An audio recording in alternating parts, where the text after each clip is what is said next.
Good afternoon, Facebook. I told you earlier today I was going to talk about House Bill 199, and that's what this video is going to cover. Now, this has been circulating around for a couple of days on Facebook, and I've read it. I've read some of the comments, and there's a lot of disinformation about House Bill 199, and I wanted to clear the record up. Now, before I say anything about House Bill 199, if passed, it would be legal. There would be nothing in violation of House Bill 199. So I'm starting with that, but let's talk about what House Bill 199 intends to do, what implications that would have on us, and it goes forward from there. So it's all about how we elect our president. Now, many of you have probably heard of the Electoral College, and most of you probably don't have a strong understanding of exactly how the Electoral College works. So let me break it down to you.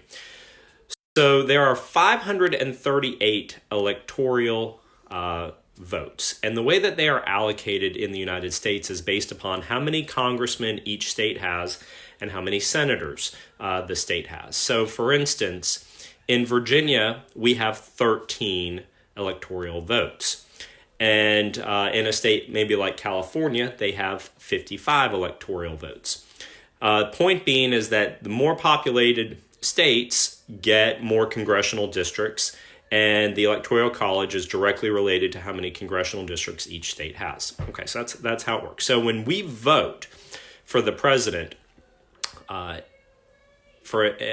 way that the Electoral College works is the winner of the popular vote of that particular state gets all of those electoral votes. Now, there is two exceptions to that, one in Maine and one in Nebraska, where it's more of a, they split it up by congressional districts. And so, some electoral votes could go one way in Nebraska and the other way. But for the other 48 states and the District of Columbia, this is how the electoral vote process works. We vote in Virginia, and the winner of the popular vote for the president, then the electors, the Electoral College, the electors of the state, vote for whoever the popular winner was. So in 2016, that was Hillary Clinton. So in Virginia, even though lots of people voted for Donald Trump, more people voted for Hillary Clinton, and so the electors of Virginia gave Hillary Clinton the 13 votes. And that's how it works, and that's how it's worked for a long time, and from the beginning, actually. Now, Article 2, Section 1 of the Constitution says that states get to decide how their electors vote. That's why you have a state like Maine and a state like Nebraska, which does it a little differently. But for the most part, all the other states operate winner takes all. And so why the Electoral College is important is this, is California has 55 electoral votes, okay?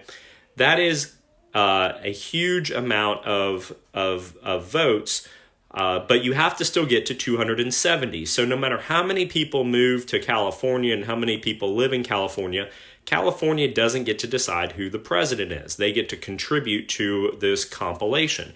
And that's why you have states that, like Rhode Island and New Hampshire and Iowa, that still get to be part of the process, because collecting 270 votes is difficult to do.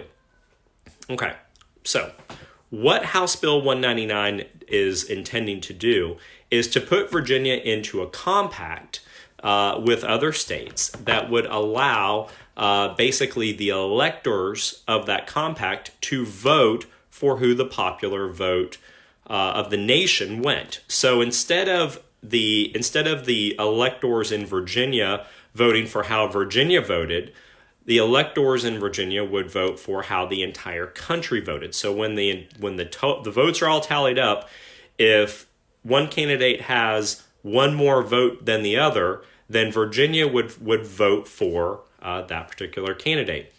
Now, if that's how our founding fathers wanted it to go, then we wouldn't even have an electoral college. It would just be a popular vote. But the founding fathers knew that there would be more populated areas that would control how the country would run. And just kind of think about this. California has 55 New York has, I believe, 29. So that's 84 votes of the 270 that are needed, and typically those always go Democrat. So if you have enough states that are into this compact and they're all Democrat states like California, New York, Illinois, these other states, that are more Democrat, and you get enough of them together, then if they have at least 270 votes and they vote for whoever the popular vote is, it eviscerates the need for the Electoral College. It takes away everybody else's vote because those states have all come together and said, we're only going to do whatever the popular vote says. Okay, so right now, this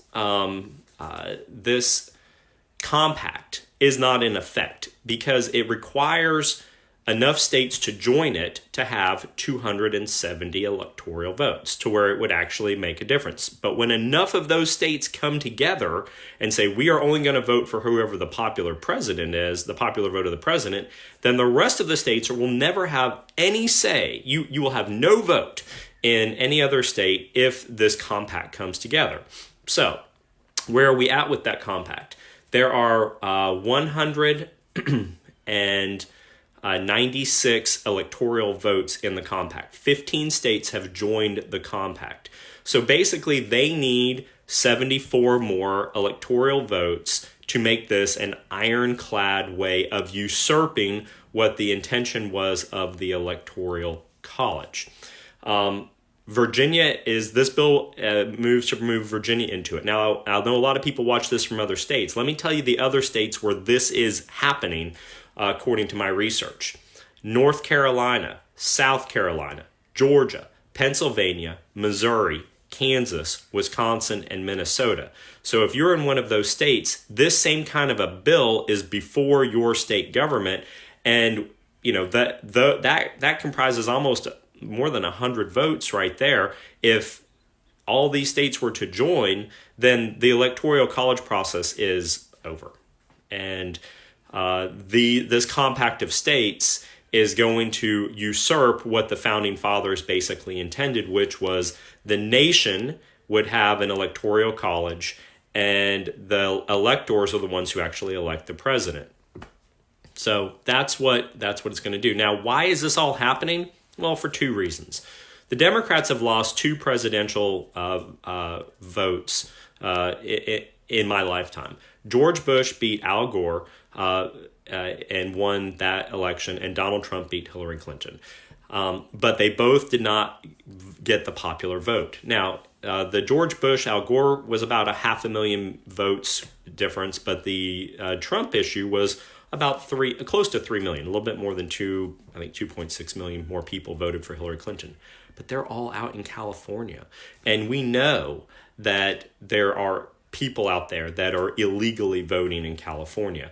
And so what's going to happen is that if we go to just a straight popular vote, and we have states in California that have rampant voting fraud that they're not doing anything about because it benefits those in power out there, that when I go to the ballot booth in Virginia and I vote for my presidential candidate, and some illegal person in California goes and votes for the opposing candidate, then that illegal is going to cancel my vote out.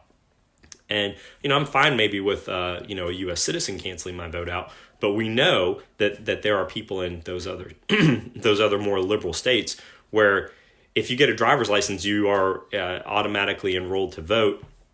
There's no voter ID issues, and it's rampant. It's terrible, but who cares? Because that's California, and California is always going to go Democrat. So who cares how bad it is? Who cares if 15 more million people vote in California for president than the rest of the country? They only get 55 votes, and that's how it's supposed to be. But if it goes to a popular vote, and more and more illegal people are voting in the presidential contest, they're canceling out the popular vote of the citizens of the rest of the country. And you'll have a state that has super light and lax voting requirements, letting their non-U.S. citizens vote, and they're canceling out the U.S. citizens' votes in the other states. Now, let me show you this, and it's always important to see this. If you think the Electoral College is stupid, look at this. All right, so this is the 2016 map. You know, red is Republican, blue is Democrat. Now, as you can see here, President Trump won the country geographically by a landslide. I mean, look at all the red compared to the blue.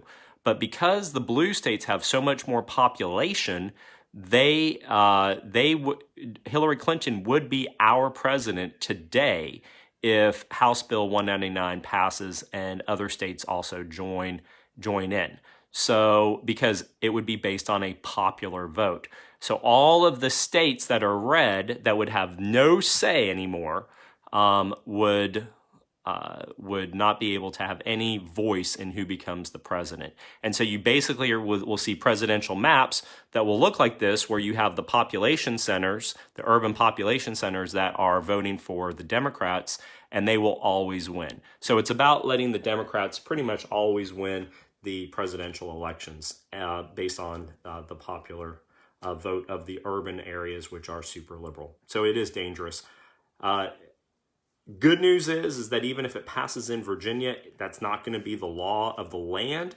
However, it will put them 13 more votes closer to getting this compact in place. Like I said, they're at 196. They only have to get to 270. So we should vigorously oppose that. And if you are in North Carolina, South Carolina, Georgia, Pennsylvania, Missouri, Kansas, Wisconsin, or Minnesota, you need to be writing to your delegates and whatever they're called in your states and say, look, we don't want to be a part of this. We want the Electoral College to stay as it is.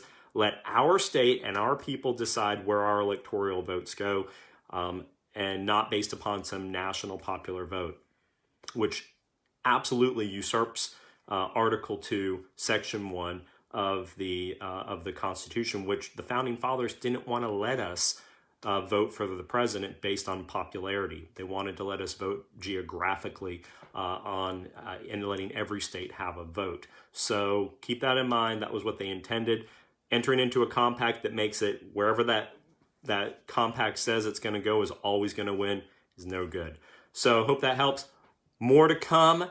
Let me tell you how Virginia is going to I'm going to tell you how Virginia thinks it's going to save the world environmentally. That'll be the next video that's coming up when I have time to do it. Have a great Sunday.